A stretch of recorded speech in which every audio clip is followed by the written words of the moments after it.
गेल्या काही दिवसांआधी कबूतरखान्याचा वाद चांगलाच तापलेला होता। आता तर पुन्हा एकदा हा मुद्दा तापताना दिसतोय। त्याला कारण ठरलंय जैन मुनींनी केलेलं वादग्रस्त विधान। काय आहे हे संपूर्ण प्रकरण आपण पाहूयात।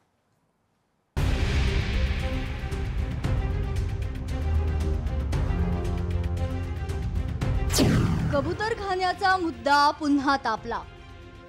जैन मुनींचं धर्मसभेत वादग्रस्त वक्तव्य। जैन मुनींकडून शांतिदूत जनकल्याण पार्टी पक्षाची घोषणा। कबूतर मुद्दा मुंबई मनपा निवडणुकीतही गाजणार।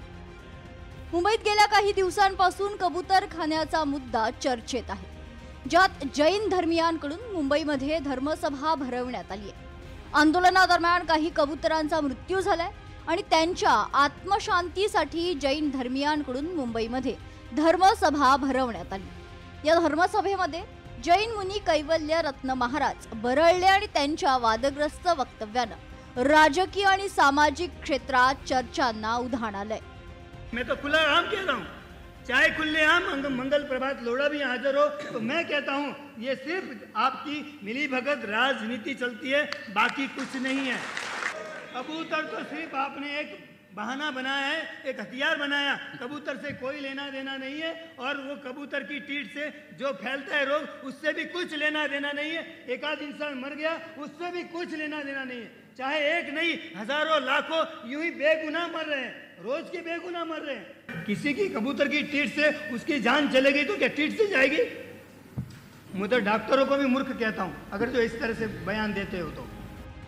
या सभेत गोंधळ उडाल्यानंतर सर्व जैन मुनींनी एकत्र पत्रकार परिषद घेत मोठी घोषणा केली आहे। जैन मुनींकडून जनकल्याण पार्टीची घोषणा करण्यात आली।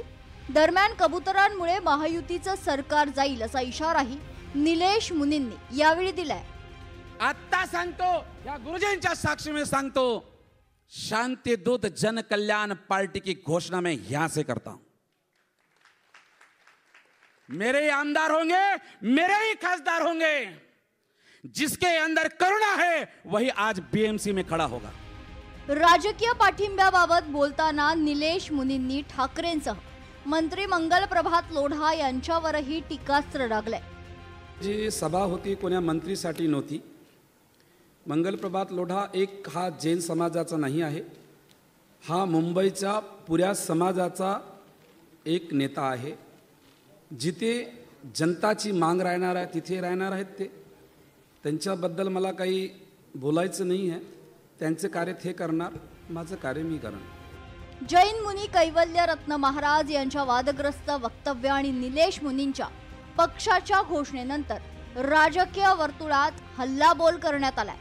पक्षांची आणि प्रत्येक प्राण्याची जशी काळजी आहे तशी मानवाची पण असली पाहिजे आणि त्या अनुषंगानं कबूतरांच्या प्रश्नाच्या माध्यमातून पुढे आलेल्या प्रश्नात लोढ़ा जे आहेत, मंगल प्रसाद जी लोढ़ा हे एक कबूतरांसाठी लोढ़ा टावर, कबूतर टावर उभं करतील अशी देखील आमची या निमित्तानं अपेक्षा आहे। एखाद दुसरा माणूस मेला तरी चालेल, परंतु कुठल्याही परिस्थितीत कबूतर जगली पाहिजेत असं काहीतरी ते म्हणाले होते।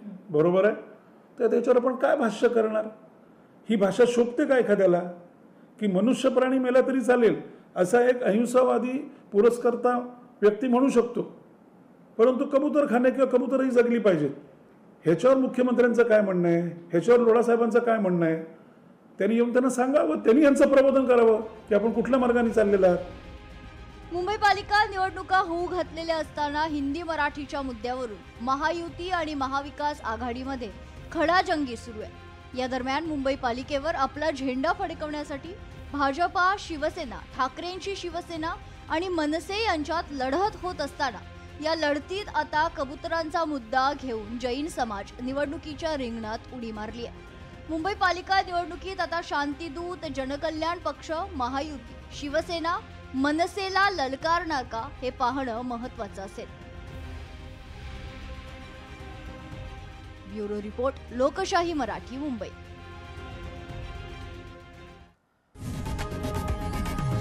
लोकशाही मराठी ऐका, पहा, जागरूक रहा।